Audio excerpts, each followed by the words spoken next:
Halo teman-teman, kita jumpa lagi dengan Awan Chai di sini, Duta Pajak Abal-Abal. Pelatih konsultan pajak pertama dan satu-satunya di Indonesia. Oke, teman-teman, kita live Instagram ya. Seperti biasa, guys. Mohon maaf kalau terlambat hari ini ya. Karena lagi agak sibuk nih, SPT tahunan. Mohon maaf lah, biasa masa-masa SPT agak rame, agak pusing. Oke teman-teman, seperti biasa ya, gua perlu disclaimer dahulu guys ya, bahwa semua yang gue sampaikan di video ini adalah pendapat pribadi gua 100% ya teman-teman ya. Ini bukanlah kajian akademis, tidak dapat dibuktikan kebenarannya, dan belum tentu sesuai dengan peraturan pajak yang berlaku ya guys. Jadi mohon koreksinya apabila ada kesalahan guys. Nah, walaupun gua seorang konsultan pajak yang resmi ya teman-teman ya, masih belum dipecat nih ya. Tapi isi video ini bukanlah saran profesional konsultan pajak buat teman-teman semua ya. Anda semua tidak bisa dan tidak boleh menjadikan video gua ini sebagai pedoman bagi Anda untuk melaksanakan kewajiban perpajakan Anda ya. Karena kan masing-masing orang tuh punya kasus pajak yang berbeda-beda gitu guys. Nah, mohon teman-teman konsultasikan dengan konsultan pajak Anda masing-masing ya, atau ke penyuluh di KPP apabila lu mau tanya yang lebih spesifik lagi tentang pajak Anda. Seperti biasa, Awan akan tersedia gratis teman-teman ya secara langsung di live Instagram Pajak Smart setiap hari Senin jam 8 malam atau hari Selasa kita ada live TikTok jam 8 malam. Oke? Oke, kita mau promo dulu teman-teman ya. Menjelang akhir bulan Maret ini ya, buat teman-teman apakah lu ada yang merasa takut dengan petugas pajak atau takut diintimidasi atau takut dicari-cari kesalahannya ya, atau takut diancam dan phishing dan lain-lain, Anda boleh ikut ke program pelatihan gua namanya PSTP ya, siapatakuetpajak.com. Oke? Dan kita ada promo khusus hanya untuk 2 hari ini aja. Wah, ini orang kantor gua yang bikin ya. Ibu manajer yang bikin. Kita ada promo khusus, silakan cek di Instagram gua nanti di bagian postingannya ada postingan promo khusus Ramadan. Nah, gua juga belum lihat tuh postingannya bagaimana. Oke, orang kantor yang bikin.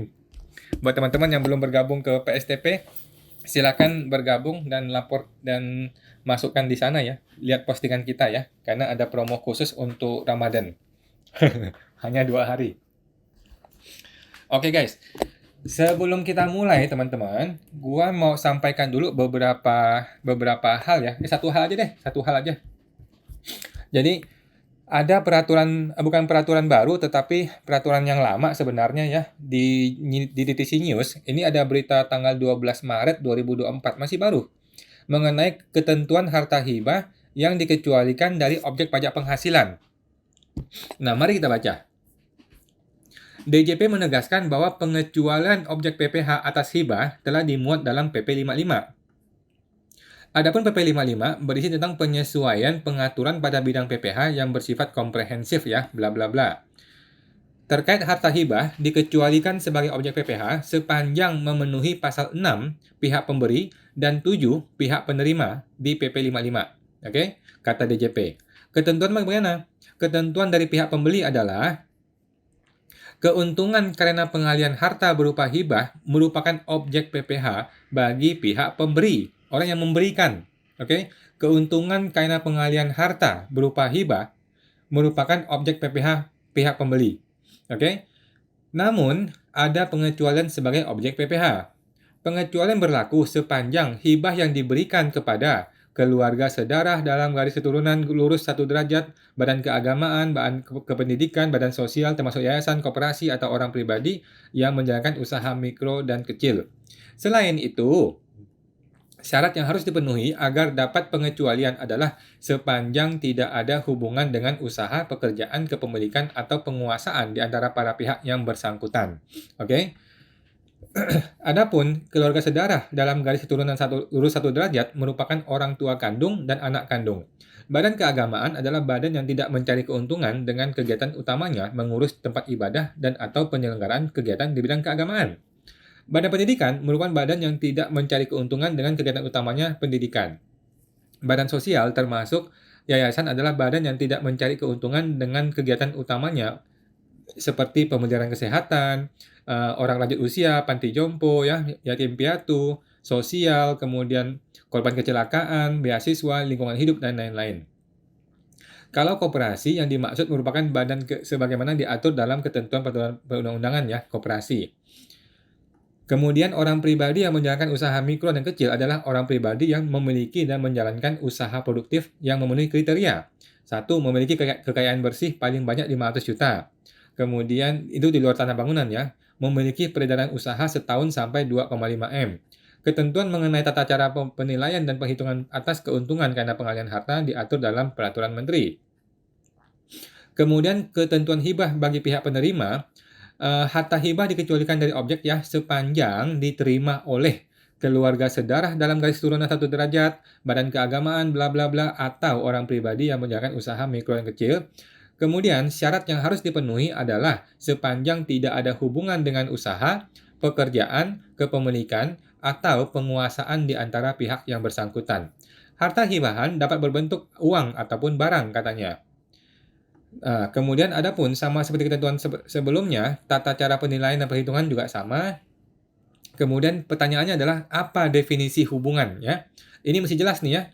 Sesuai dengan penjelasan pasal 6 ayat 2 ya, huruf B, yang dimaksud dengan hubungan dengan usaha di antara pihak yang bersangkutan adalah hubungan yang terjadi jika terdapat transaksi yang bersifat rutin antara pihak pemberi dan pihak penerima.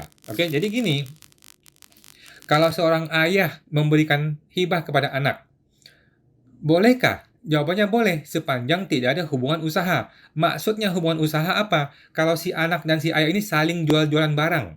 Ya, si ayah dan si anak saling ada jualan-jualan barang yang bersifat rutin. Maka itu tidak bisa. Gitu. Tetapi kan jarang-jarang sekali ya, ada orang tua sama anak bertransaksi antar mereka secara rutin kan jarang sekali ya. Nah, jadi menurut gua nggak ada masalah ya. Banyak orang berpikirnya salah. Banyak orang berpikir bahwa kalau ayah kasih ke anak sementara mereka sama-sama pedagang UMKM bakal jadi masalah. Padahal tidak. Oke? Atau ada anak kasihkan kepada si ayah hibah padahal mereka ini sama-sama karyawan di sebuah perusahaan. Itu juga tidak masalah, teman-teman ya. Itu tidak termasuk dalam definisi hubungan dengan usaha. Sehubungan dengan yang dikecualikan dari hibah. Gitu ya.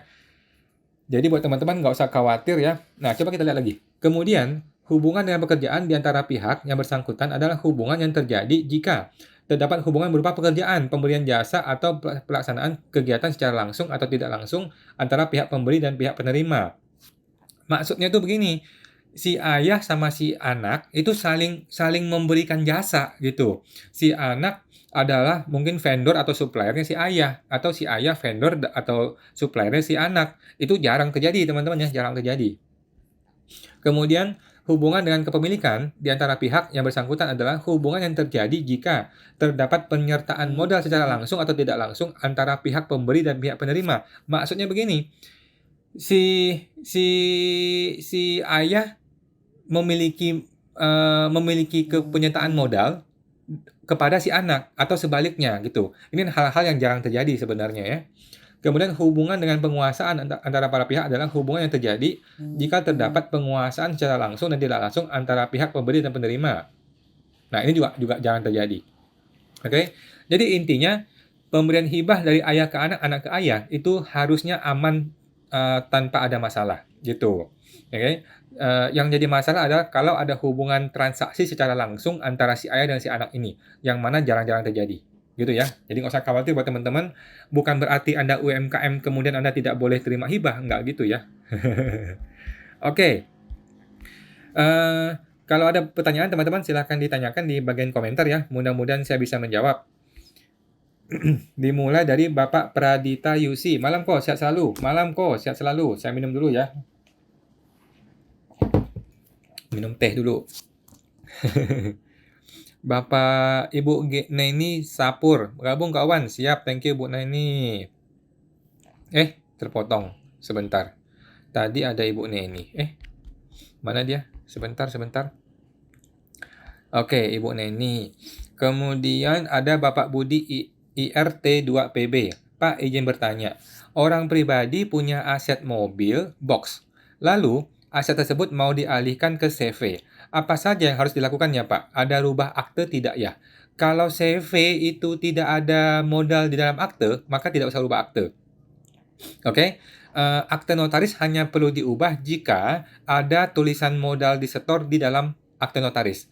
Biasanya CV itu nggak ada. Oke? Biasanya CV itu tidak ada perubahan akte notaris. Tidak ada namanya modal di dalam akte notaris.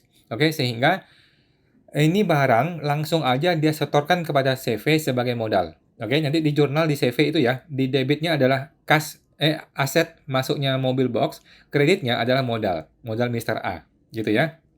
Jadi langsung dia setorkan kepada CV sebagai setoran modal berupa barang. Oke, kemudian nilai modal dia bertambah di SPT tahunan pribadi, ya. Begitu Pak Budi, semoga terbantu Pak Budi. Sehat selalu semuanya. Bapak Rifan NWB, malam kawan, malam Pak Rifan. Ibu Gomez 5284, beli SBN. Kata staf bank sudah potong pajak, betul. Tetapi tidak ada bukti potongnya. Bagaimana hasil nilai tambahan bunga SBN ini dimasukkan di SPT? Oke, Ibu laporkan di lampiran 3 ya. Lampiran 3 bagian PPh final di nomor 2 ya. Di nomor 2 itu namanya obligasi pemerintah. Oke, obligasi pemerintah. Ibu masukkan nilai brutonya adalah nilai 100%-nya. Kemudian nilai PPh-nya adalah nilai 10%. Oke, kalau SBN sudah pasti sudah dipotong dan sudah 10%, jadi sudah aman. Oke, kalau Ibu tidak punya bukti potong, kan Ibu nggak tahu nih berapa nilai brutonya kan? Maka uang yang masuk ke rekening Ibu bagi 9 kalikan 10. Oke. Uang yang masuk ke rekening itu kan sudah 90% tuh. Itu dibagi 9 kalikan 10. Itulah nilai brutonya di bagian bruto. Oke? Semangat teman tuh Bu Gomez. Ibu Neni Sapur, izin kawan. Minggu lalu saya ada pertanyaan, tapi sepertinya belum terjawab. Oh, mohon maaf Bu, boleh diketik lagi Bu. Mohon maaf, saya sih sudah bikin video jawabannya kan ya. Mudah-mudahan belum terjawab ya. Kalau belum, mohon maaf Bu, boleh diketik lagi Bu. Mohon maaf. Bapak 888625 Lina. Pak Awan, UMKM di bawah 500 juta sampai kapan? Sampai seterusnya Bu ya, sampai seterusnya. Itu hanya berlaku untuk orang yang menggunakan PPh final 0,5% ya. Jadi kalau kita masih menggunakan 0,5% final, maka kita masih bisa dapat ini, yang UMKM 500 juta ya, PTKP-nya. Kalau kita sudah tidak bisa menggunakan 0,5%, mungkin sudah melewati 7 tahun gitu ya, maka sudah tidak berlaku yang 500 juta ya. Itu akan berlaku ke PTKP yang umum. Oke? Begitu Bu. Semoga terbantu Bu Lina. Bapak Fen 272. PBJT untuk listrik non-PLN, mesin genset. Apakah wajib dibayar? Saya nggak ngerti nih Pak, PBJT ya. Mohon maaf nih Pak. Ada batasan nggak untuk yang tidak perlu bayar PBJT listrik non-PLN? Saya nggak ngerti Pak, mohon maaf Pak. Apa itu PBJT ya? Pajak apa ini? Mohon maaf nih Pak, saya nggak ngerti nih PBJT. Boleh mungkin lebih detail lagi Pak. Mohon maaf ya. Semua teman tuh Pak Fan 272. Bapak Permadi XX1. Malam bro. Bolehkah lapor SPT 23 ini untuk NPWP istri yang masih sendiri, langsung saya nihilkan aja dan income harta dilebur ke suami? Jawaban saya boleh. NPWP istri tutup dan 2024 ajukan penggabungan. Boleh Pak, boleh. Menurut saya begitu lebih baik ya. Jadi semua bukti potong istri maupun suami dilapor ke suami aja. Semua penghasilan istri atau suami gabung ke suami aja. Semua omset suami atau istri gabung ke suami saja. Itu lebih tepat. Nanti si istri lapornya nihil aja. Istri lapor SPT nihil aja udah, beres. Gitu. Setelah itu kan dia tinggal ajuin penghapusan NPWP nanti di awal 2024 nanti lah. Gitu, Bu. Semangat teman tuh Pak Permadi. Bapak Yusnadi Gunawan, malam malam. Sekarang kan masih diizinkan faktur pajak dengan NIK atau NPWP 000. Sudah nggak bisa Pak, zaman sekarang. Artinya, tanpa NIK NPWP. Nggak bisa Pak, nggak bisa lagi. Nah, sekarang kantor pajak minta data customer yang beli dengan kode NPWP 000. Apakah wajib dibuka datanya? Terpotong ya. Terpotong lagi. Oke. Menurut gua sih kasih aja Pak. Kalau Bapak punya datanya, kasih aja Pak datanya. Kalau Bapak nggak punya datanya, ya nggak usah kasih, nggak apa-apa. Jadi menurut gua teman-teman ya, data penjualan tidak akan dipermasalahkan oleh pajak. Yang dipermasalahkan adalah data pembelian. Kalau belinya tidak bisa kita jelaskan, maka akan dikoreksi fiskal, ya kan? Sedangkan penjualan tidak akan pernah dipermasalahkan. Sekarang kalau kita nggak mau kasih data customer, dia mau apa? Apakah dia akan meng-cancel penjualan kita? Kan nggak mungkin. Gitu, Pak. Jadi menurut saya, kalau Bapak punya data, kasih aja. Kalau nggak data, ya nggak ada, ya nggak usah kasih. Dan nggak ada masalah kalau penjualan mah. Gitu sih. Paling nanti kenanya faktur pajak cacat ya. Kalau dianggap faktur pajak cacat, ya udah kita bayar 1% gitu. Bayar 1% dari nilai DPP. Itu terpaksa tuh, harus bayar tuh. Semangat teman tuh Pak Yus Nadi. Bapak Wilianto Chen, malam kok, malam Pak Willy. MPWP barunya anak penggantinya orang tua. Tetapi sebelumnya anak sudah ada tabungan, uang pemberian orang tua. Bagaimana pelaporannya? Udah Pak, laporkan saja semuanya per tanggal 31 Desember 2023. Oke? Penghasilan tersebut kalau masih mampu, akui saja sebagai penghasilan dan lapor pajaknya, bayar pajaknya. Udah. Kalau masih mampu. Tapi kalau Bapak merasa tidak mampu atau merasa berat, ya udah, Bapak laporkan sebagai hibah dari orang tua.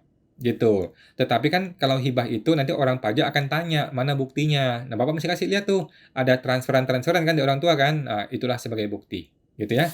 Semangat terbantu Pak Wilianto Chen. Bapak Permadi XX1. LB diatasi dengan tambah di penghasilan neto dalam negeri lainnya. Nilai tersebut bayar teks progresifnya ikut batas atas PTKP kah?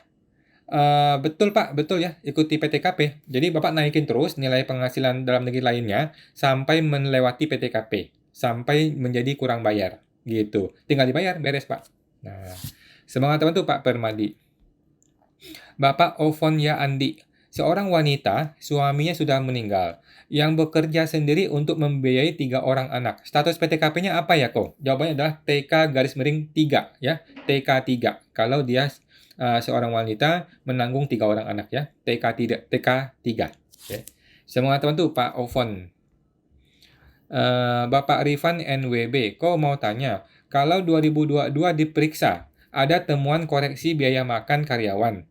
Apakah masih bisa koreksi atau jadi objek PPh 21 karyawan?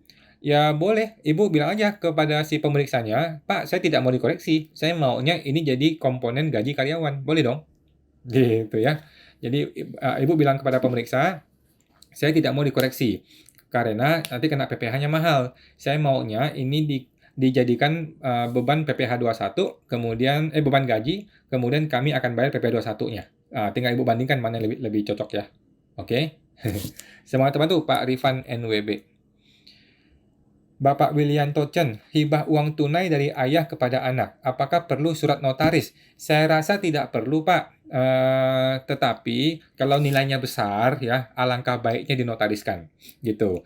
Jadi notaris itu bukanlah tanda sah atau tidak sahnya sebuah dokumen, bukan ya? Bukan berarti nggak ada notaris terus nggak sah, nggak. Cuman notaris akan lebih menguatkan kalau suatu hari ini barang jadi masalah, gitu ya. Gitu sih, Pak. By the way, uang tunai lebih aman pakai transfer aja, Pak. Kalau ditransfer lebih baik karena ada bukti transfernya. Kalau uang tunai kan susah nih pembuktiannya. Gitu, Pak. Semangat teman tuh, Pak Willy. Kemudian Ibu Lisa Mona 1183. Malam kok, malam Bu Lisa. Untuk biaya entertain, boleh sebagai biaya pengurang di laporan laba rugi pajak badan? Terima kasih. Jawabannya boleh sepanjang ada daftar nominatif, Bu. Kalau ada daftar nominatif, maka biaya entertain itu boleh. Tetapi biasanya nggak usahlah dikoreksi fiskal aja atau dimasukkan sebagai komponen gaji orang internal. Gitu. Kalau saya sih gitu ya. Yang pertama adalah dibuang aja sebagai koreksi fiskal. Jadi tetap kita munculkan, tetapi kita koreksi fiskal. Cara kedua adalah tambahin sebagai penghasilan orang internal. Jadi gaji orang internal ditambahin. Begitu sih. Kalau Ibu mau tetap dipaksakan bisa, tetapi bikin daftar nominatif ya. Bikin daftar nominatif, kemudian itu beban akan boleh dibiayakan apabila memang memenuhi unsur 3M. Gitu, Bu. Semangat teman tuh, Bu Lisa. Ibu Erwina Siadari, kok kalau PT-nya bukan PKP dan omsetnya setahun 800 juta. Berarti nanti laba bersih setelah fiskal kalikan 11% ya? Betul, Bu, betul. Nah, kalau ada bukti potong atas PPh 23, bisa dikreditkan nggak ya, kok? Jawabannya bisa. Mengurangi PPh 25? Bisa ya. Jadi laba bersihnya kurangin dengan PPh 23-nya, itulah yang mesti Ibu bayar kan di SPT tahunan, kemudian itu dibagi 12, itulah PPh 25 tahun berikutnya. Gitu, Bu. Saya mau ngatakan tuh, Bu Erwina Siadari. Ibu Ayuk Sadewa. Malam kok, malam Bu Ayuk. Untuk omset yang non-konstruksi, sebaiknya labanya berapa persen kok? Jawabannya adalah ikuti kondisi sebenarnya, Bu. Jangan disetting ya, ikutilah kondisi sebenarnya. Nah, kalau ibu tidak bisa menentukan beban-bebannya ini ya, mana sih beban yang konstruksi, mana sih beban yang bukan konstruksi, kan susah dipisahkan tuh. Solusinya adalah ibu pakai proporsional. Oke, jadi atas seluruh beban ini dibagi proporsional sesuai dengan omsetnya si konstruksi dan non konstruksi itu. Gitu sih paling-palingan ya. Jadi bukan dengan men-setting laba bersih, tetapi kita memecah beban-bebannya menjadi proporsional sesuai dengan omset. Saya rasa begitu, Bu. Guys, saya mau ngatakan tuh Bu Ayu. Lanjut Ibu Noviandi 999. Malam kok, malam Bu Novi. Atau Bapak Novi ya. Mau tanya, jika perusahaan kecil punya pegawai 5 orang, semua karyawan gajinya 3,5 juta di bawah PTKP. Tetapi terjadi LB saat THR. Bagaimana solusinya kok? Solusinya sudah gua bikin di video hari ini ya. Ada video hari ini mengenai LB ini. Oke, jadi nggak usah khawatir. Solusinya adalah melakukan A1 nanti di bulan Desember. Jadi ketika THR tetap dipotong. Oke, ketika THR tetap dipotong dengan tabel TER seperti biasa. Nanti di A1 bulan Desember akan terlihat LB-nya dan akan dihitung otomatis oleh sistem. Oke, jadi kuncinya adalah A1. Kuncinya adalah ketika nanti membuat bukti potong A1 di bulan Desember, akan terhitung secara otomatis LB ini menjadi lebih bayar yang dikompensasi ke masa Januari. Oke, nanti tahun depan LB lagi, kompensasi lagi. Nggak ada masalah, Pak. Nggak ada masalah. Dikompensasi terus ya. Ya begitu terus, nggak ada apa-apa, nggak ada masalah. Sedangkan uangnya harus dikembalikan kepada si pegawai ya. Nanti di bulan Desember, setelah terhitung, dikembalikan uang kepada pegawai. Oke. Semua teman tuh Pak Noviandi. Ibu Rienci 88. Malam kok, malam. Saya mau tanya, misalnya saya dan adik kerja di toko papa saya, toko bangunan. Saya, adik saya, dan papa saya lapor SPT masing-masing. Apakah kami masing-masing bisa menggunakan PPh 0,5%? Menurut saya bisa, Bu ya, tetapi rekeningnya harus dipecah 3 juga. Oke? Jadi rekening harus dipecah 3 gitu. Rekening A, rekening B, rekening C. Dari sini ada pembelian, dari sini ada pembelian, sini ada pembelian. Sini juga ada jual, ada jual, ada jual. Gitu. Jadi jangan dikumpulkan ke satu buah rekening, jangan. Dipisah 3 rekening kalau mau begitu. Oke? Cara lainnya adalah semua penghasilan lari ke ayah, kemudian ayahnya itu menghibahkan kepada anaknya. Itu boleh juga. Gitu. Ya silakan dipilih mana yang lebih cocok ya, Bu. Semangat teman tuh Pak Ren 88. Ibu Neni Sapur, laporan keuangan tahun lalu, neracanya memiliki kas setara kas dengan nilai yang tinggi, padahal realnya tidak ada. Saya orang baru yang melanjutkan, dan kesulitan untuk membuat neraca tahun berikutnya, sedangkan PT-nya sudah tidak ada omsetnya. Oke, jadi gini Bu, di sebelah aktiva ada kas setara kas tinggi, sedangkan di sebelah kanan itu apa lawannya? Apakah dia lawan ke laba ditahan, atau modal, atau hutang? Nah, langsung Ibu bikin jurnal balik. Oke, langsung Ibu bikin jurnal balik. Jadi laba ditahannya dibuang ke debit sebagai dividen, kemudian kas setara kasnya dibuang ke kanan sebagai uang keluar kas setara kas. Gitu. Kalau dividen, maka dia mesti bayar 10% ya apabila dia tidak investasikan. Gitu. Kasih tahu kepada bosnya, kepada direksinya, bahwa ini akan kita konversi menjadi dividen, mengurang laba ditahan, kemudian perlu bayar 10%. Gitu sih, Bu. Mestinya gitu ya. Kalau bosnya tidak mau bayar 10%, suruh dia ketemu orang pajak, biar dia diedukasi sama orang pajak. Gitu ya. Semangat teman tuh, Bu Neni. Bapak Yohanes Alvin, kok mau tanya, kan aku buat kode billing. Nah, belum sempat copy kode billingnya, udah bos. Kalau mau tahu nomor kode billingnya gimana ya? Tolong banget kok. Buang aja Pak, bikin baru. Oke, buang aja bikin baru, nggak usah pusing. Yang sudah dibikin itu akan kadaluarsa dengan sendirinya, nggak usah pusing. Bikin baru Pak, bikin kode billing yang baru. Oke, semangat teman tuh Pak Yohanes. Bapak Yusnadi Gunawan, malam kok, malam Pak Yusnadi. Sekarang kan aturannya masih boleh faktur pajak tanpa NIK. Nggak bisa Pak, udah nggak bisa, udah nggak ada. Nanti kodenya 000, nggak bisa, nggak bisa. Nah, sekarang DJP minta dibuka customer yang masih pakai 000. Apakah wajib buka? Menurut saya sih kasih aja Pak, kalau Bapak punya datanya ya. Kalau Bapak tidak punya datanya nggak usah kasih, gitu. Semua teman tuh Pak Yusnadi. Ibu Ningkawa, suaminya direktur CV, istrinya wakil. NPWP-nya 1. Jika istri mau pisah harta, bikin CV baru, jadi direktur. Caranya gimana? Lanjut perpajakannya gimana? Oke. Jadi nanti si istri bikinlah NPWP. Oke, si istri bikin NPWP, kemudian si istri bikin CV dong. Nah, kemudian modalnya si istri ini silakan mau ambil dari suami boleh. Nanti suami transfer kepada istri sebagai pemberian cuma-cuma, nggak usah bayar pajaknya. Nanti si istri memberikan modal kepada CV-nya dia, gitu. Sebenarnya nggak ada masalah sih, gitu Bu. Nanti penghasilannya mau dilapor di istri boleh, mau dilapor di suami boleh, gitu sih. Kalau dia mau gampang sih, nanti si istri nggak usah lapor penghasilan maupun harta ya. Semua tetap dilapor di suami, kalau dia mau gampang begitu ya. Jadi si istri itu hanya bikin NPWP dalam rangka untuk mendirikan CV. Udah gitu aja paling gampang. Gitu. Sedangkan semua penghasilan dan harta dilapor di SPT suami. Itu sih lebih enak sih Bu gitu. Oke. Semangat teman tuh Bu Ningkawa. Bapak Bong Perdi, malam kok, malam Pak Bong. Mau tanya, usaha toko emas PKP di cabang, tidak pemusatan. Oke, terus bagaimana Pak pertanyaannya? Terpotong Pak ya, terpotong Pak Bong Perdi, mohon maaf. Boleh ketik lagi Pak. Ibu Neni Sapur, solusi gimana kok? Dulu asumsinya saat pembelian lahan sudah ada dana, usaha galian C masih di DP-DP saja, belum AJB. Tadi Bu Neni mengenai apa Bu ya? Tadi Bu Neni, saya cari dulu ya. Tadi Bu Neni mengenai, oh neraca yang kas setara kas itu ya. Oke, udah Bu, langsung aja Bu, Ibu jurnal balik ya.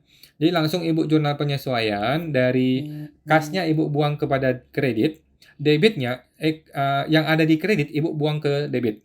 Oke, tetapi kalau itu adalah bentuknya adalah laba ditahan, maka menjadi dividen. Kalau dividen itu bayar 10%. Tetapi kalau bentuknya hutang, ya udah hutang ke debit, kasnya kredit, berarti kan seolah-olah bayar hutang. Begitu sih Bu.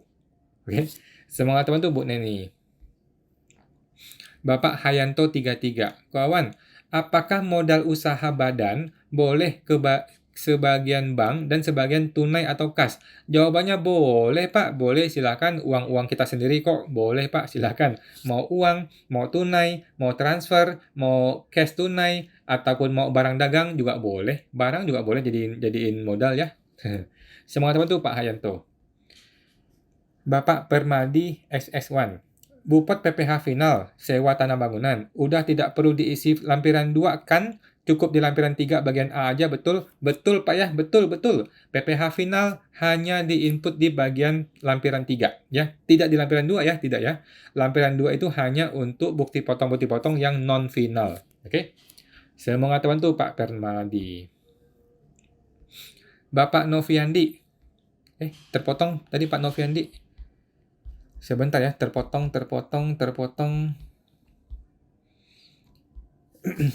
Chattingnya terpotong, mohon maaf. Pak Noviandi tadi, terakhir tadi kan Pak Permadi, kemudian Pak Noviandi. Bingkisan atau parcel, apakah bisa dibiayakan kok? Kalau ini bingkisan sehubungan dengan hari raya, itu menjadi boleh dibiayakan ya. Tetapi kalau nggak salah ada nilai maksimum deh. Coba cek Pak di PMK-nya, PMK 66 kalau nggak salah ya. PMK 66 kalau nggak salah tahun 2023 ya, sehubungan dengan tata cara untuk yang PPh 21 yang terbaru ini ya. Kalau nggak salah bingkisan parcel sehubungan dengan hari raya itu dikecualikan dari objek pajak. Itu boleh dibiayakan dan tidak kena PPh 21. Cuman ada batasan kalau nggak salah deh. Apa nggak ada ya? Lupa gua. Coba cek ya Pak di PP 66. Jawabannya itu boleh dibiayakan. Cuman mesti cek lagi apakah itu kena PPh atau bukan kena PPh. Atau ada limit gitu. Oke. Semoga teman tuh Pak Noviandi. Bapak S. Herawati, Ibu ya, malam kawan, malam Bu Herawati. Bila OP menyewakan ruko kepada PT dengan kontrak di atas namakan karyawan dengan orang pribadi. Saya ulang ya, orang pribadi menyewakan ruko kepada PT dengan kontrak di atas namakan karyawan dengan orang pribadi. Saya ulang. Orang pribadi menyewakan ruko kepada PT dengan kontrak di atas namakan karyawan dan dengan orang pribadi. Apakah PT tersebut bisa membuat bukti potong pajak atas pajak sewa tersebut? Ya mesti diubah Pak kontraknya Pak. Jadi kalau PT itu mau memotong, maka otomatis kontraknya harus nama PT dong. Begitu. Gitu sih Pak ya. Ubah kontraknya pakai nama PT, sehingga PT akan memotong PPh sewa tersebut. Dan ingat ya, uangnya harus pakai uang PT. Jangan uang orang lain untuk bayar sewa ya. uang PT untuk bayar sewa, PT memotong PPh 10%, kemudian PT juga lah yang tertulis di kontrak tersebut. Gitu. Si direktur tanda tangan. Gitu, Pak. Sama teman tuh Bu Herawati. Bapak Swagoni Giri, Om, kalau lapor SPT tapi tahunnya bolong-bolong, gimana ya sarannya? Kadang ada lapor, kadang tahunnya kelewat. Oke Pak, lupakan itu semua, langsung ke SPT 2023. Oke, langsung ke SPT 2023, langsung isi semua harta. Oke, nah nanti total harta ini dibandingkan dengan harta yang sudah dilapor di SPT terakhir. Oke, di SPT terakhir kapan dia lapor? Dibandingkan dengan 2023, nah kenaikan inilah yang harus dipertanggungjawabkan perpajakannya. Kalau kenaikannya sama atau tidak banyak, ya nggak apa-apa, langsung lapor. Tetapi kalau kenaikannya cukup tinggi, maka dia mesti bertanggungjawabkan penghasilannya, mesti bayar pajaknya sesuai yang betul. Gitu, Om. Semua teman tuh Om Swagono Giri. Sedangkan tahun-tahun lalu, lupakan semua Pak, langsung lompat ke tahun terakhir dibandingkan dengan SPT 2023, gitu aja. Thank you, Om. Om Swagono Giri. Om, kalau investor mau chip in butuh surat apa saja? Dan bikinnya di mana? Chip ini free pajak kan, Om?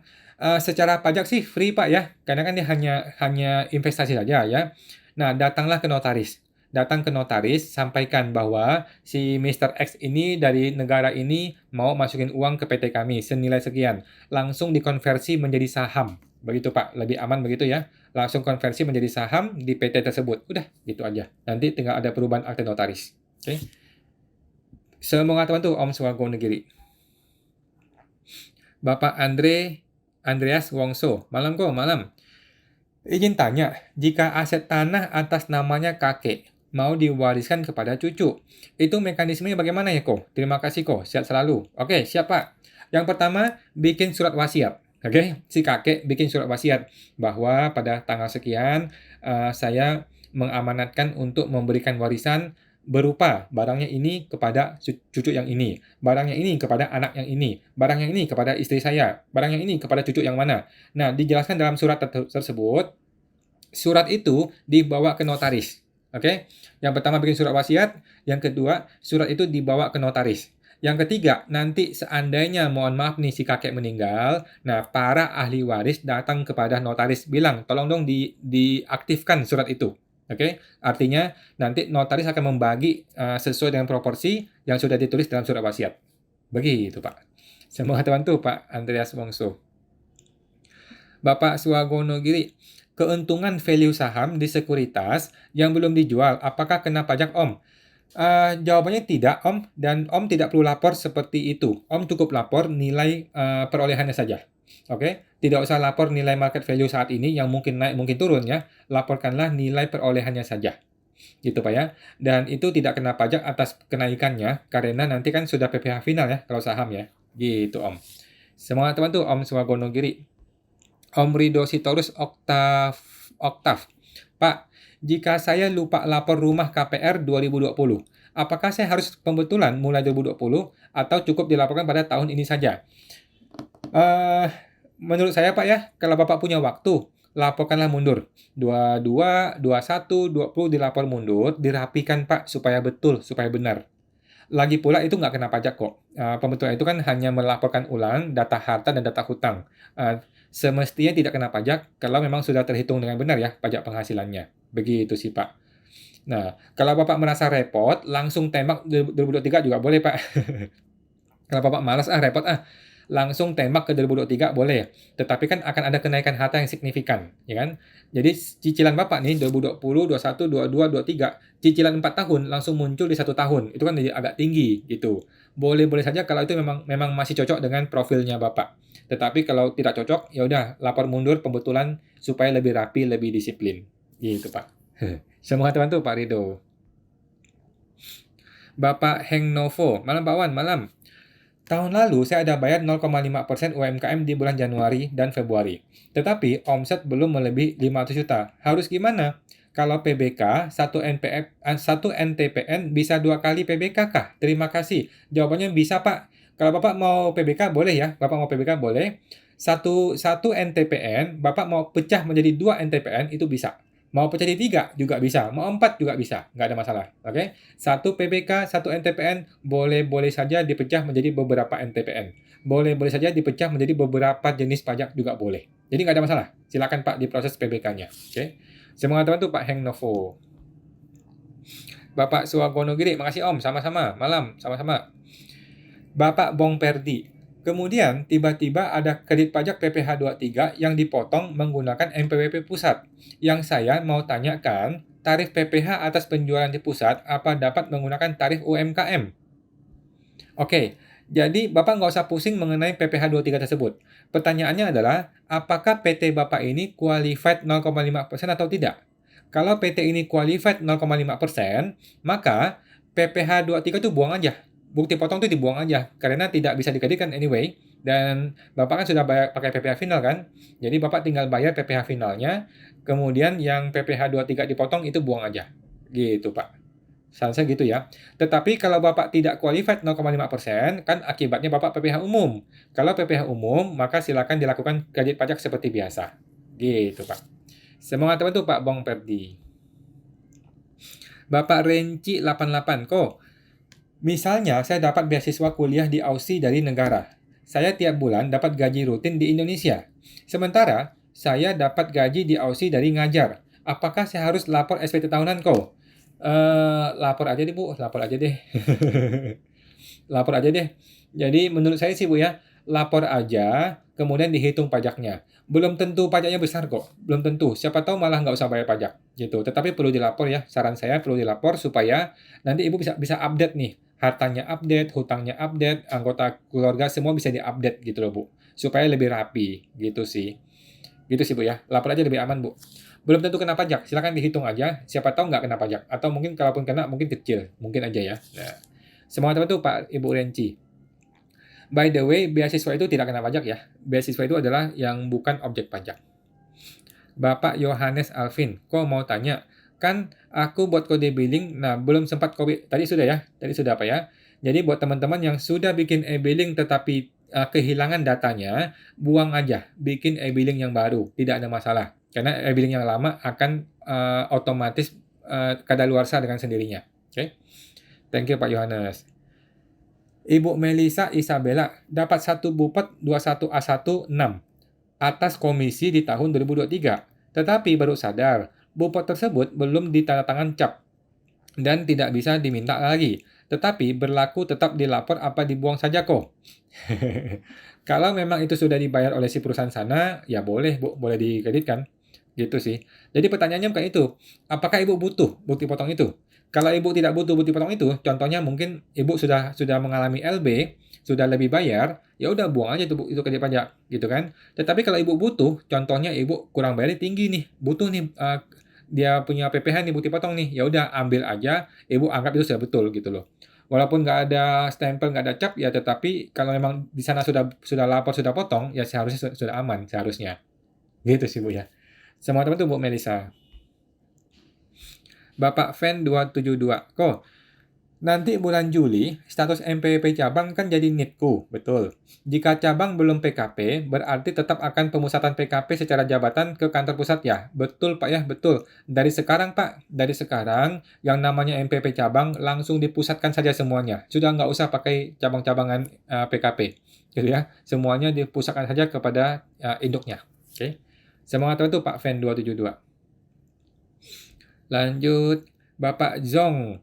Uang titipan orang tua yang tinggal di pedesaan, nggak ada rekening bank. Ortu juga tidak punya MPWP. Terus, bagaimana Pak? Pak John? Nggak ada masalah sih Pak, menurut saya sih nggak masalah ya. Orang tua ini ya sudahlah, santai aja lah. Bapak Hayanto 33. Di akte CV ada disebut nominal modalnya. Apakah modal boleh sebagian bank dan sebagian lagi kas? Jawabannya boleh Pak ya. Modal itu tidak harus berupa uang, tidak harus berupa kas, boleh campur aduk, boleh juga berupa barang juga boleh. Yang penting rupiahnya betul ya. Begitu sih Pak. Nah, biasanya tuh CV nggak ada modal biasanya. Tetapi kadang-kadang notarisnya bego kali ya. Atau mohon maaf ya, notarisnya bikin CV itu ada modalnya padahal nggak perlu. Di akte CV seharusnya tidak ada tulisan modal gitu. Karena CV itu boleh fleksibel modalnya. Kalau dia sudah tulis di akte kan nanti malah terkunci, malah repot. Nah, semoga teman tuh Pak Yanto. Bapak Budi IR. Orang pribadi usaha omsetnya 4,6 M. Dari gaji karyawan 200 juta. Sehingga kalau di total lebih dari 4,8 M. Apakah wajib PKP? Mohon penjelasannya. Tidak perlu, Pak ya, tidak perlu. Yang dimaksud definisi batasan PKP itu hanya sehubungan dengan usaha. Oke? Tidaklah sehubungan dengan pekerjaan. Jadi kalau dia kerja, gajinya tinggi, kemudian dia pengusaha, yang kalau digabung melewati 4,8 itu tidak ya, tidak bisa digabung gitu ya. Yang urusannya PPN ataupun PKP hanya sehubungan dengan usaha. Sedangkan pekerjaan itu dipisah, tidak dihitung dalam rangka menentukan PKP. Oke. Semua tahu tuh Pak Budi. Bapak Obi Wiwi, malam kok. Kalau PT baru berdiri 2023, omsetnya di bawah 4,8 M. Apakah perhitungan SPT badannya boleh pakai PPh final walaupun belum ada surat keterangan PP 23 atau PP 55? Jawaban saya boleh Pak ya, jawaban saya boleh karena surat keterangan bukanlah prasyarat. Ya, surat keterangan bukanlah syarat seseorang itu atau PT itu boleh atau nggak boleh pakai PP 55. Oke, tetapi supaya lebih aman, supaya lebih pasti, supaya hatinya tenang, tetap di print surat tersebut ya, tetap dicetak surat tersebut ya, surat permohonan, surat keterangan PP 55 tetap di print. Kalau Bapak sudah mencoba print tetapi gagal print, maka Bapak mesti datang ke kantor pajak untuk memintakan surat tersebut. Gitu ya. Nah, tetapi bukan berarti tanpa surat itu maka tidak qualified, bukan begitu. Oke, tetaplah PT ini masih qualified. Gitu, Pak. Cuman lebih aman cetak aja lah. Semua teman tuh Pak Obi Wiwi. Ibu Sienna Shen, kok mau tanya, kode pajak hutang afiliasi maksudnya apa ya kok? Udah nggak usah dipikirin Pak, Bu, nggak usah diisi. Kalau saya sih nggak saya isi dan nggak usah dipikirin. Ya, jadi maksudnya itu hutang afiliasi itu hutang dengan pihak lain yang memang ada hubungan kepemilikan. Repot kan? Udah nggak usah diisi. Soalnya ini ada saham PT, tapi saham tersebut merupakan modal dari pemegang saham yang lain dari PT yang sama. Udah Bu, nggak usah pusing, nggak usah isi itu, isi yang biasa aja. Kalau saya isi, saya nggak usah isi, karena repot ngisi-ngisi afiliasi. Udah nggak usah isi, biarin aja. Semua teman tuh Bu Siana Shen. Bapak Paulus Soki, malam kawan, malam. Mau tanya, kalau baru menggunakan UMKM 2023, itu sampai 7 tahun, berarti sampai 2030 masih UMKM. Jawabannya Pak ya, bukan dari mulai UMKM-nya, tetapi dari kapan dia bikin NPWP. Oke? Jangka waktu 7 tahun, bukanlah dimulai sejak dia mulai UMKM, tetapi dimulai sejak dia punya NPWP. Jadi hitunglah kapan tahun dia mulai bikin NPWP. Oke, nggak peduli dia bikin UMK itu kapan, apakah tahun ke-5, tahun ke-6, tahun kedua, tetap saja akan berakhir 7 tahun sejak dia punya NPWP, bukan sejak dia mulai usaha UMKM ya, gitu Pak. Semangat tuh Pak Paulus. Bapak Fen 272, PBJT, pajak barang dan jasa tertentu. Saya nggak pernah dengar nih Pak, mohon maaf nih Pak, saya nggak pernah dengar mengenai PB dan PBJT ini. Mohon maaf nih Pak, mungkin takutnya supaya saya nggak salah ya, mungkin Bapak bisa kasih konteks lagi. Kalau Bapak sudah ada di grup PSTP, coba gabung ke PSTP Pak, infokan ke sana Pak, supaya lebih detail ya. Takutnya saya salah nih, saya nggak pernah dengar soalnya. Mohon maaf ya Pak, mohon maaf Pak Fen. Bapak Zon, kok izin tanya, uang titipan orang tua yang tinggal di pedesaan tidak ada di rekening bank. Orang tua juga tidak punya MPP. Di SPT catat sebagai hutang kah? Boleh Pak, boleh catat sebagai hutang. Boleh Pak. Kalau Bapak mau laporkan harta ini, ya sudah. Lapor harta ini, nanti lapor sebagai hutang. Boleh sih kalau mau. Semangat tuh Pak John. Ibu Siana Shin, atau dimasukkan ke hutang lainnya ya kok? Iya Bu, hutang lainnya aja Bu. Saya sih malas pakai afiliasi-afiliasi ya. Jadi saya nggak pernah isi tuh afiliasi. Kalau emang dia afiliasi, ya udah saya lapor ke hutang lainnya atau piutang lainnya gitu. Karena saya juga bingung dan malas juga melaporkan afiliasi. Karena mungkin saya juga nggak ngerti ya. Semua teman tuh Bu Siana Shin. Bapak Johannes Alvin, kok mau tanya?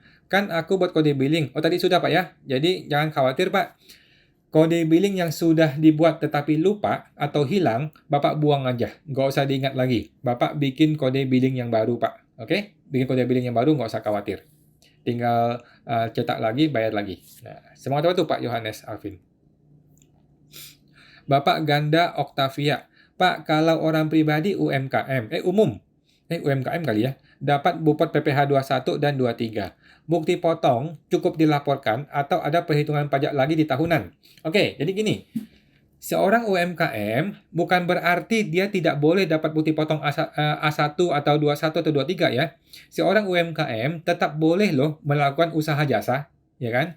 Jadi dia boleh punya dua penghasilan, satu dari UMKM bayar final, satu lagi penghasilan jasa yang dia bayarnya PPh 21 23. Gitu kan? Nah, jadi Ibu mesti cek dulu yang dipotong itu apakah dipotong sehubungan dengan UMKM-nya atau dipotong sehubungan dengan jasa.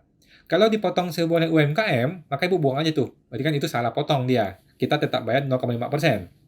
Tetapi kalau itu dipotongnya itu memang sehubungan dengan jasa, maka Ibu tetap laporkan dan tetap bayar pajaknya dengan perhitungan yang benar. Oke? Jadi penghasilan UMKM tetap UMKM 0,5%, penghasilan yang bukan UMKM yang sifatnya jasa itu mesti dibayar dengan metode PP 2123 ini. Gitu Bu ya. Coba cek lagi.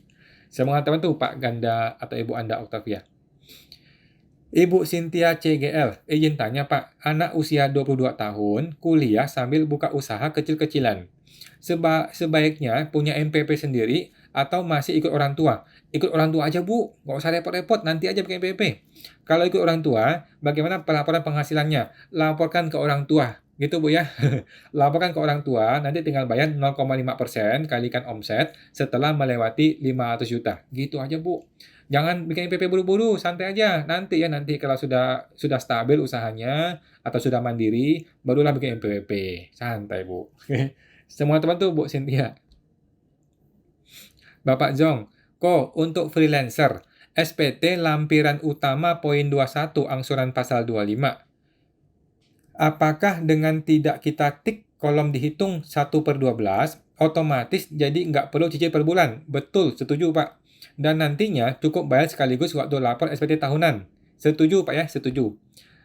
Setuju. Jadi buat teman-teman yang pekerja bebas tetapi tidak rutin, itu nggak usah lah bayar PP25, nggak apa-apa. Tetapi yang sifatnya rutin, contohnya seorang dokter nih kan rutin nih, alangkah baiknya bayar PPh 25 supaya lebih rutin, lebih nggak berat di akhir tahun. Begitu sih Pak. Tetapi kalau mau memilih untuk nggak usah bayar, ya sudahlah nggak apa-apa, nggak usah bayar, langsung tahunan aja nanti. Oke? Semoga teman tuh Pak John. Ibu Ningkawa, setelah dividen investasi 3 tahun, kalau sudah 3 tahun diambil, berarti sudah bebas pajak kah? Betul Bu, silakan dipakai suka-suka hati kita setelah 3 tahun. Di orang pribadinya, masuk di kolom harta kah atau dividen kah? Masuk kolom harta Bu ya, masuk kolom harta yang namanya rekening atau apapun gitu. Pokoknya ya kalau sudah dicairkan ya dicairkan sebagai apa gitu. Jadi nggak ada masalah. Oke, semoga teman tuh Bu Ningkawa. Bapak Fen 272, kalau sudah ikut TA dan masih ada uang tunai yang belum terlapor, bagaimana solusinya kok? Apa ada lagi program PPS? Kita masih nunggu Prabowo ya, Bapak Prabowo yang terhormat, mudah-mudahan ada PPS ya. Gitu deh Pak. Jadi kalau Bapak mau ungkapkan sekarang, boleh. Bapak tinggal ungkapkan sekarang, Bapak melalui metode PP pas final ya. Melalui pas final, Bapak bayar 12,5%. Kalau Bapak tidak mau begitu, ya tunggu aja. Bapak itu barang, Bapak sembunyiin terus di bunker, di rumah gitu ya. Tunggu nanti Prabowo bilang, kita mau PPS nih. Ya sudah, Bapak ikut. Gitu. Semua teman tuh, Pak Fen 272. Bapak Ganda Octavia. Pak, kalau UMKM orang pribadi dapat bukti potong PPh 21, PPh 23. Atas bukti tersebut cukup diinput saja atau ada perhitungan penghasilan lagi di SPT tahunan? Ada Pak ya, ada. Jadi kalau dia ada bukti potong 21, 23, maka harus diperhitungkan ulang di SPT-nya. Karena kan di SPT itu kan mungkin dia ada PTKP lagi. Kan waktu dipotong kan nggak tahu nih berapa PTKP-nya kan. Jadi tetap perlu diperhitungkan Bu ya. Perlu diperhitungkan di SPT tahunan. Nah, nanti kalau ada kekurangan, dibayar kekurangannya. Kalau LB, maka Ibu tinggal nambahin penghasilan lainnya supaya tidak LB. Gitu, Bu. Intinya tetap perlu dilapor ulang ya. Bagi yang non-final begini, perlu dihitung ulang di SPT tahunan. Semoga teman tuh Pak Ganda Octavia. Bapak Budi IR, orang pribadi dari usaha, omsetnya 4,65 M. Oh, tadi sudah ya, yang gaji karyawan 200 juta. Apakah digabung dalam rangka PKP? Jawabannya tidak ya. Dalam rangka menentukan PKP, hanya dihitung omset usahanya saja. Sedangkan yang karyawan tidak dihitung. Yang gaji nggak dihitung. Semangat apa tuh Pak Budi? Bapak Yudi Ijut. Malam kok, malam Pak Yudi. Lapor SPT cabang kan gabung dengan pusat. Oke. Nah, BPE-nya kan hanya yang dari pusat. Bagaimana DJP tahu kalau si MPP cabang ini sudah lapor SPT? Jawabannya adalah DJP tidak bodoh, Pak ya, Bu. DJP sudah tahu. NPP ini adalah cabangnya dia. Sudah tahu DJP secara sistem, secara online, secara IT, mereka sudah tahu. Ya, cabangnya ini ya MPP-nya ini. MPP ini adalah cabangnya MPP itu DJP sudah tahu. Jadi nggak usah khawatir Bu ya. Silakan dilapor di MPP induk, maka otomatis sudah beres gitu. DJP sudah tahu. Karena sudah by system. Kan orang IT, mereka paham. Oke. Semangat teman tuh Pak Yudi. Ibu Gita Isabel, Pak izin tanya. Kalau direktur kasih pinjaman ke perusahaan, dibalikinnya dalam waktu 3 bulan, itu kena bunga nggak ya Pak? Kalau dia melewati tahun Desember, Bu ya, kalau melewati Desember, artinya akan muncul dong di SPT tahunan kan? Kalau dia melewati Desember, akan muncul di laporan neraca, sehingga akan ada potensi disuruh bayar PPh atas bunga, gitu. Tetapi, kalau dia tidak melewati Desember, artinya Desember sudah terbayar, maka ada kemungkinan masih bisa dia perjuangkan, gitu loh. Kalau nanti diperiksa nih, ketemu nih, ya dia boleh kasih argumen, kan saya sudah balikin sebelum Desember. Masih bisa diargumenkan. Begitu sih, Bu. Tetapi alangkah baiknya kenain bunga aja deh, ya. Kan bagus kan? Dia kasih uang, dia dapat uang plus bunga, kan bagus toh? Nah, apakah dia masih bayar PPh-nya? Ya iya, dia tinggal bayar aja, nggak masalah. Gitu.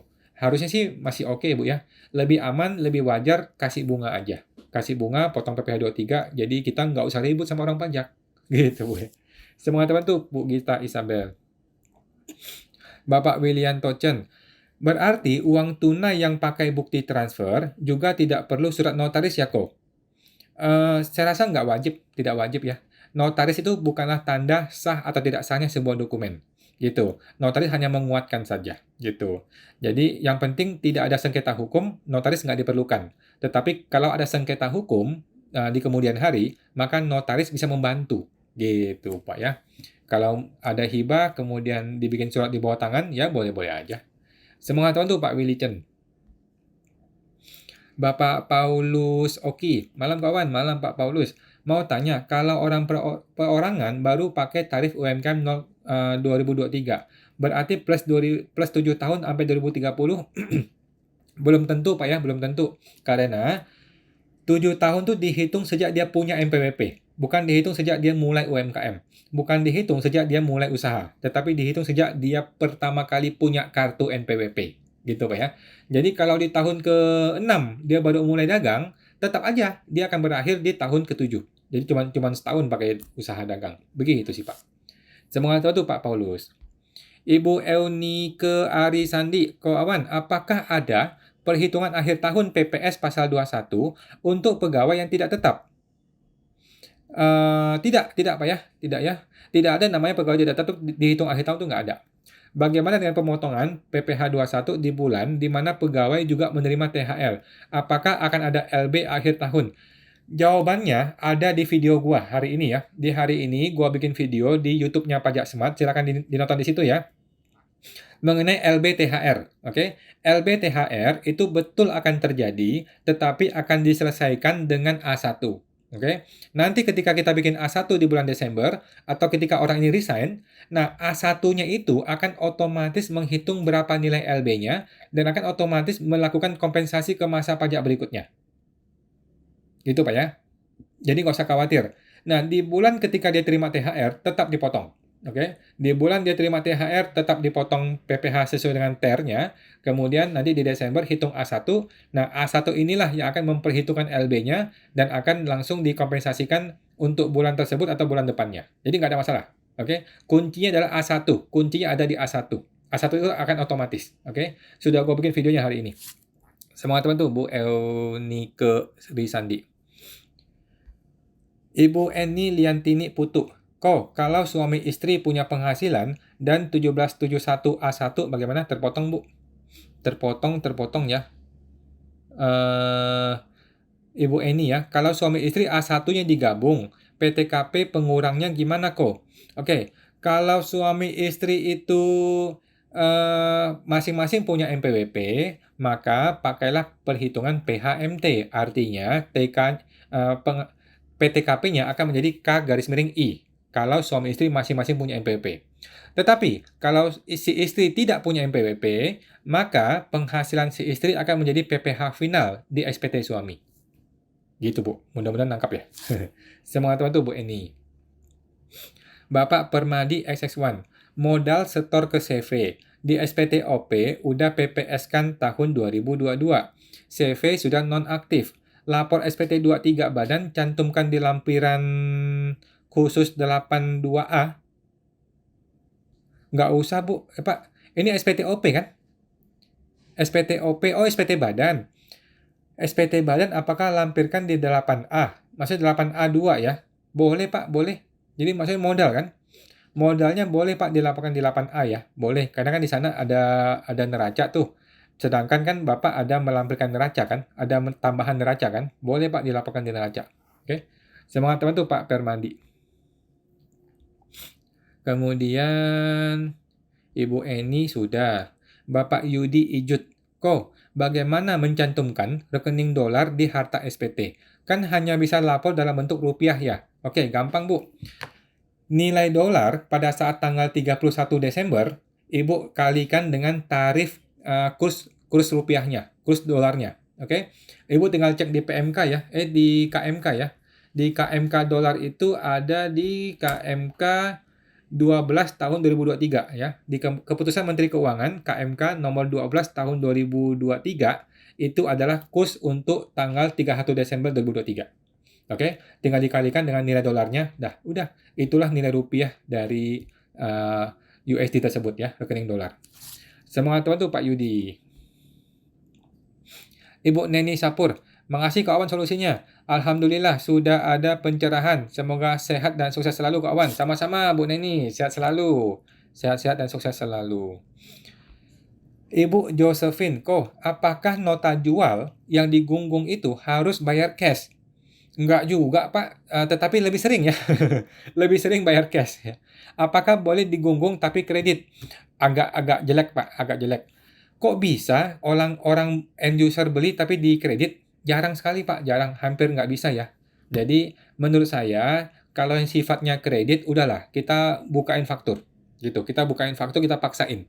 Kalau lu mau kredit mesti buka faktur pajak ya, gitu. Kalau tidak mau faktur pajak, lu kasih gua cash atau bayar cash atau transfer langsung, jangan di kredit. Nah, itu lebih baik, Bu, supaya kita aman gitu ya. Thank you Bu Josephine, semoga terbantu. Bapak Erwina Siadari, Ibu ya. Mau tanya lagi. PTA penghasilan dari restoran dan jasa sewa tempat. 2022 dapat surat teguran untuk lapor PPN massa.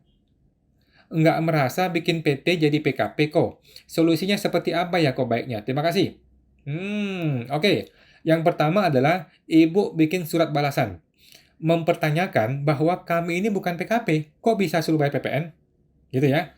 Kemudian, kalau ternyata sudah pernah di PKP-in secara jabatan, Ibu langsung gugat PKP itu ke pengadilan. Pengadilan pajak ya, digugat, menyatakan bahwa kami tidak pernah terima PKP tersebut. Gitu, digugat ke pengadilan. Semangat tuh Bu Erwina Siadari. Bapak Wantis 73, Pak Awan, 2023 ada buat PT. Secara kenyataan nggak ada setoran sepersen pun. PT-nya nggak jalan. Terus, saham dilapor di SPT pribadi nggak kok? Jawabannya iya ya, Pak ya. Bapak tetap lapor nilai saham di SPT pribadi bagian harta, kemudian Bapak laporkan di bagian hutang senilai barang yang sama, angka yang sama. Oke? Di bagian harta lapor setoran modalnya sekian, di bagian hutang juga lapor dengan angka yang sama. Gitu, Bu. Oke. Semangat tuh, Pak Wantis. Ibu Sri Pujiati, saya karyawan swasta dan pedagang eceran. Saya ubah profil dengan menambahkan kegiatan usaha KLU-nya 47411.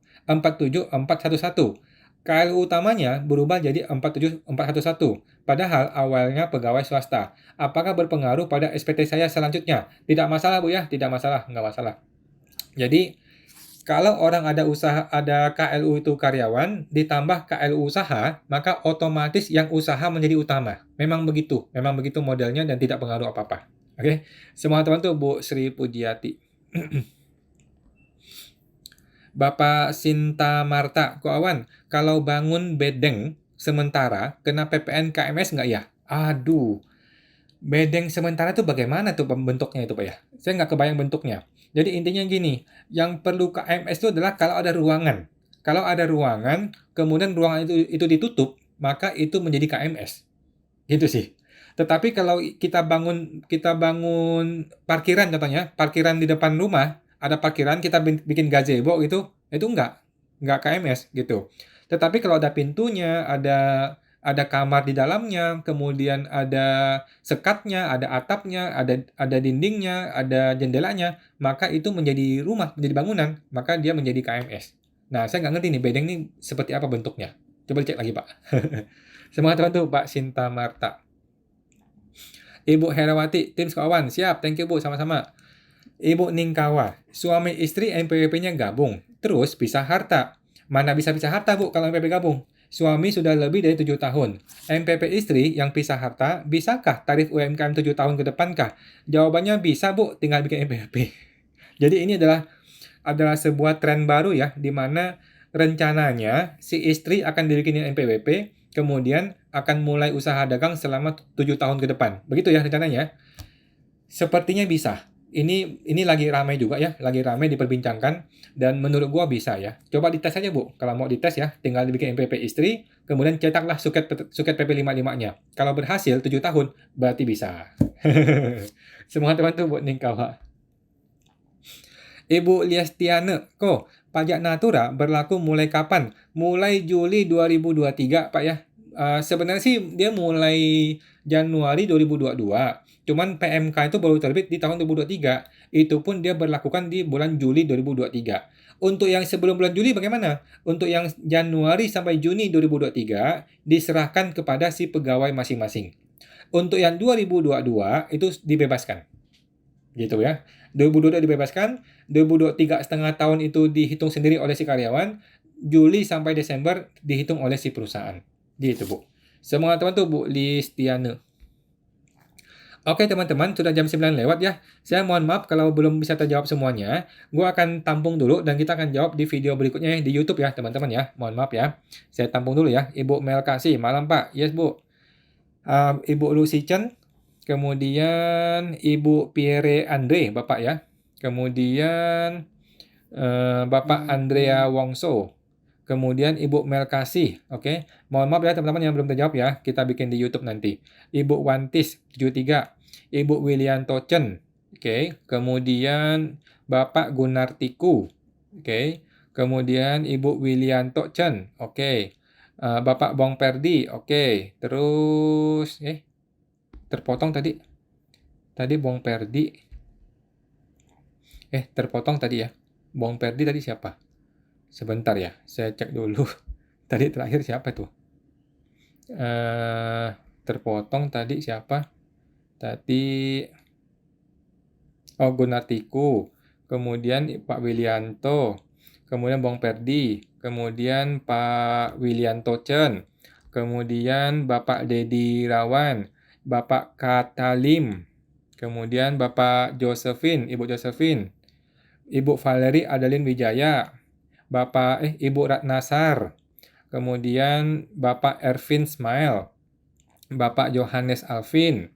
Kemudian Bapak Dedi Irawan. Oke. Bapak Johannes Alvin. Kemudian Ibu Ervin Smile. Kemudian Ibu Pierre Andre, Bapak Pierre Andre. Kemudian Bapak Gwyn Milanello. Kemudian Cecilia Teja.